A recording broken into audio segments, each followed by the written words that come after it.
Apa hukum orang berpuasa tapi tak sholat? Walaupun hidup 1000 tahun, kalau tak sembahyang apa gunanya? Walaupun hidup 1000 tahun, kalau tak sembahyang apa gunanya? Apa Ustaz Somad ini? Menjawab kok pakai nyanyi. As-salatu imaduddin. Salat itu tiang agama. Kenapa kipas angin ini bisa menyangkut? Karena ada tiang. Kenapa masjid ini bisa berdiri? Karena ada tiang. Kenapa kubah bisa kokoh? Karena ada tiang. Baru nampak gedung tembakau tadi. Tadi tak jelas. Kenapa gedung tembakau bisa berdiri? Karena ada tiang. Jadi amal itu terbang kalau tidak ada tiang. Orang yang tak sholat hukumnya 2. Yang pertama kafir. Kalau dia mengingkari sholat. Kau kenapa tak sholat? Sholat ini buang-buang waktu aja. Kafir, halal darah, pancung kepalanya. Kafir, murtad dia. Dia mesti masuk Islam lagi. Tapi kalau dia malas, kau kenapa tak sholat? Aduh, nantilah udah agak tua-tua sedikit Pak Ustaz. Maka orang ini tidak sampai kafir menurut Ahlus Sunnah. Dia adalah fasik. Yudillu bihi kasiran wa yahdi bihi kasira wa ma yudillu bihi illal. Banyak yang disesatkan Allah. Siapa yang disesatkan Allah? Yang disesatkan Allah itu adalah orang yang fasik. Ibu kalau cari menantu yang sholat. Betul, soleh. Syaratnya soleh itu adalah sholat. Kalau tak sholat, tak mungkin dia soleh. Mana mungkin soleh kalau tidak sholat. Bapak juga kalau mencari istri, bukan mencari istri, untuk anak maksudnya. Ini bapak ini diiyakannya pula. Maka istri yang sholat, supaya anaknya juga sholat. Ibu kan mencari imam dulu kan. Jadi imam. Saya pas sedang ceramah, tinggal di hotel, sarapan pagi waktu sebelum puasa, datang ibu-ibu. Ustaz Somad ya? Mirip, saya bilang. Oh enggak, Ustaz Somad. Iyalah ya.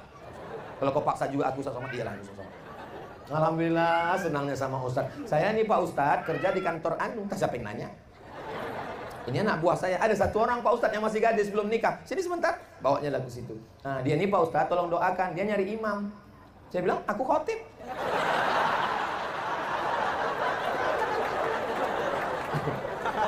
Nah, ibu semua mencari imam. Dan imam itu adalah imam sholat. Bapak, yang ingin mereka ini Bapak membangunkan mereka di tengah malam. Wake up my honey, my darling. Begitu kalau nikahnya bulan Sya'ban kemarin. Tapi kalau udah 20 tahun yang lalu, bangun, sahur. Mereka mau dibimbing sholat tahajud kan, Bu? Tengoklah, banyaknya yang belum pernah diajak tahajud sama laki. Usolli sunnatat tahajud raka'ataini imaman lillahi ta'ala. Allahu Akbar. Assalamualaikum warahmatullahi wabarakatuh. Bang, kenapa tak berbunyi, Bang? Nasib kau lah, Dek, dapat imam silent. Bergetar-getar aja sedikit. Kalau ada laki ibu model begitu, ibu bersyukur, Bu. Jaga aja baik-baik. Nanti lama-lama berbunyi sendiri itu. Betuahnya anak-anakku yang bersorban dari pondok pesantren, anak ibu yang perempuan nikah nanti sama mereka, beruntungnya karena mereka adalah para penghafal Quran. Jam 2 malam mereka sholat Bismillahirrahmanirrahim. Ar-Rahman 'allamal Quran. Datang terbangun bapak, cepat kali masjid ini. Bukan masjid, Bang, menantu kita di sebelah. Bukan macam kita, udah 30 tahun belaki tak pernah sembahyang. Betuahnya anak kita di sebelah, Bang. Saya ini bodoh Pak Ustadz, aku ini jahil Pak Ustadz, aku ini jahat Pak Ustadz. Aku tak ingin anakku macam aku, maka aku buat anakku masuk pesantren. Begitu juga ibu, lakiku Fir'aun Pak Ustadz. Aku tak ingin anakku ini merasakan macam aku. Tapi ngomong gitu jangan depan laki. Sedih dia. Nah, mudah-mudahan ibu mendapatkan menantu yang soleh-soleh, yang sholat-sholat. Dulu saya sangka kalau nikah sama dia bahagia Pak Ustadz. Waktu dia datang meminang ke rumah, mobil besar mewah, rupanya rental.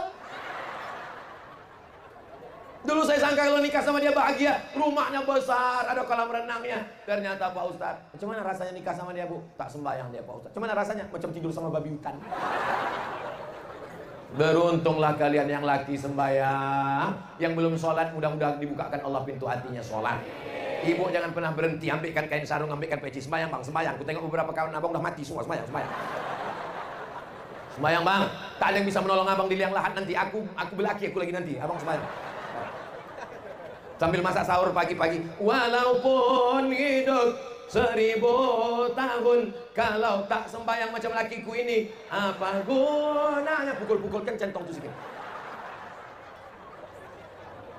Tapi jangan lupa ada yang lebih hebat daripada cakap, ada yang lebih hebat daripada, yaitu sujud. Mintakan sholat sunat hajat 2 rakaat. Usolli sunatal hajat, bukakan pintu hati lakiku ini ya Allah. Kalau udah terkunci, pukulkan sama gembok-gemboknya sekalian.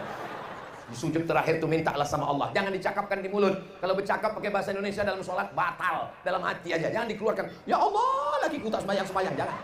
Dalam hati aja. Selesai sholat ditanya kawan, apa sholat kau tadi? Aku sholat hajat. Meminta menantu? Enggak. Meminta enggak. Apanya? Lakiku tak sembahyang. Udah berapa lama? Sejak nikah. Lakiku sampai mati tak sembahyang. Sama nasib kita berarti ya. Mampus lah dia. Ya Allah, bukakanlah pintu hati jamaah nih ya Allah. Bukakan pintu hati jamaah nih ya Allah. Bukakan pintu jamaah nih ya Allah.